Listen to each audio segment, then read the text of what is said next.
Looking for some horror movies to watch in the snow? Here are my top 5.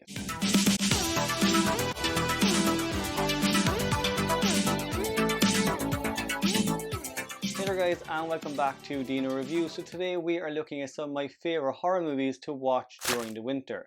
Now guys, as always, if I leave a movie out, if there's one you'd personally recommend, leave it in the comments down below. But let's jump straight in guys. First movie I'm going to recommend is 30 Days of Night. This one centers around an Alaskan town who experience 30 days of darkness every single year. Now unfortunately for them, this time they come face to face with a group of vampires. The vampires in this look absolutely grotesque and terrifying because of what they look like. They're actually different than a lot of vampires you would see in modern movies. They're also quite sadistic. As I said, they kind of work like an animal pact. They kind of hunt their prey throughout the entire movie and cause nothing but destruction. It's a massacre in this town right from the start all the way to the end. We also have Josh Hartnett in the lead role in the movie. For me, Josh Hartnett is generally brilliant in everything he's in. We just don't see him in a lot of movies. But in this one, he gives a great performance. He really kind of rallies up the town and gets them to fight back against these vampires. Each of the victims in the movie are killed in really brutal,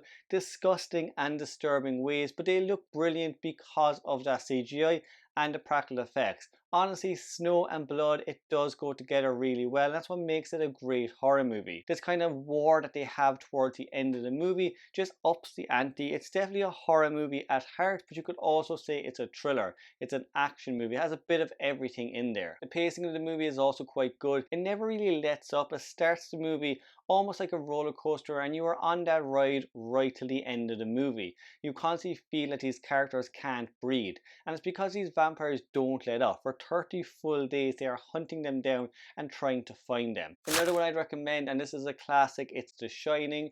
This one centers around a family that really look after a hotel during the off season. So the father, Jack Torrance, is a caretaker. Now he has his own kind of demons. At the start of the movie, he's an alcoholic, he's an abusive father and husband, and he goes away with his family as this caretaker taking over the Overlook Hotel. So he's looking after it while nobody is there but him and his family. The movie plays a lot with isolation and really what happens during that time when you don't have contact with anybody else. Now of course the movie does introduce ghosts, and the Overlook Hotel in itself is this horrible dark place that wants nothing more but Jack to murder his family. What's terrifying about it is the hotel has its own demons. Throughout the entire hotel there are ghosts here and there that kind of pop up in moments where you don't expect it. The cinematography, the performances, everyone knows this movie is almost a perfect movie at times. The movie puts you on edge and makes you feel uncomfortable because you know something bad is happening. You just don't know when it's going to hit.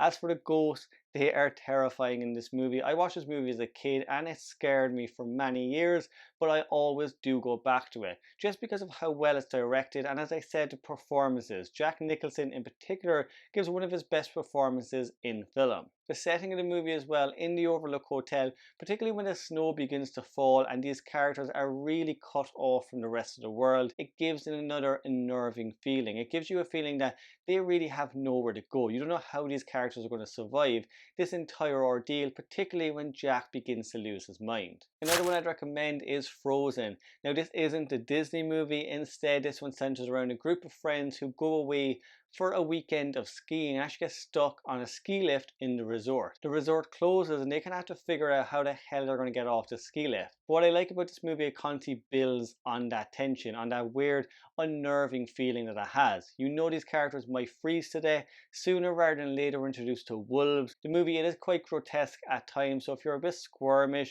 there's a few scenes to stay away from, but overall it's a great watch. It has good pacing for the most part. It's a short enough movie, but there's a lot of suspense. Just when you think these characters may actually make it out, something else always comes to kind of stop them in their tracks. My next suggestion is another classic, and that's Misery. It centers around a writer who gets into a car wreck and comes face to face with his #1 fan. Annie Wilkes, of course, is the star of this movie. Kathy Bates' performance, I can't say enough about. Just how she kind of starts the movie as this likable, although slightly off character, and as the movie progresses, as her facade kind of slowly falls, we see the monster she truly is. Every single scene that Kathy Bates in, she nails in this movie. As for James Caan, he gives a great performance too.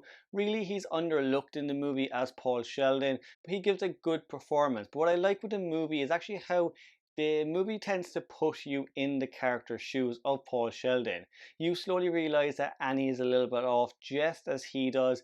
You realize that really he has nowhere to go and he has to make an escape. Even when he's trying to make an escape, you're slowly thinking of things that you would do at the exact same time. The backdrop of the movie as well, kind of set in this farmhouse covered in snow, really adds to the movie and this feeling of isolation. Paul Sheldon, he's locked away from everybody. Nobody actually knows where he is, so you can sense his isolation through the entire movie. As he tries to make his escape, there's a lot of kind of tension-filled scenes that constantly have twists and turns. When you think he may survive or somebody may help him, and he's always there to put a stop to it. And finally, my last recommendation is John Carpenter's The Thing. This one centers around a group of American researchers who are working in the Antarctic and come face to face with a body swapping alien. The movie is famous for its practical effects, which honestly do hold up really well today.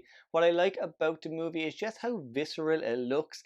The creatures in this movie, or the creature of the thing itself, is so bizarre and unique. It's so different than any other kind of sci-fi horror movie we have. Now, when the movie was first released, it actually came out I think a few months after E.T., so it didn't do well at the time, but over the years it's become a huge classic. What I like about the movie is its themes of isolation and paranoia.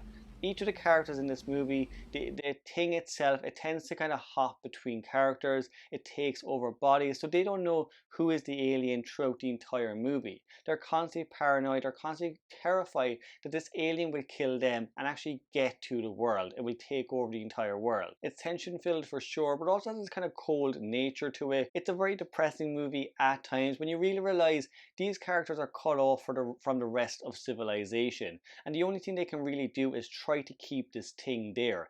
Keep it there and keep it from getting to the mainland. What I'll say, guys, is the movie is directed by John Carpenter and it's brilliantly directed, but the score, the practical effect, the performances, they all add to the film. Overall, guys, this is one of my favorite horror movies or sci-fi horror movies of all time.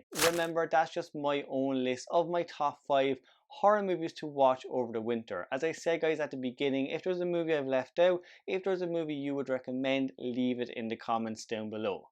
Remember, guys, you can of course subscribe to the channel. If you want, pop on the notification bell just so you don't miss another video. If you do want to check a video out now, you can click the one down below, and I will see you in the next one.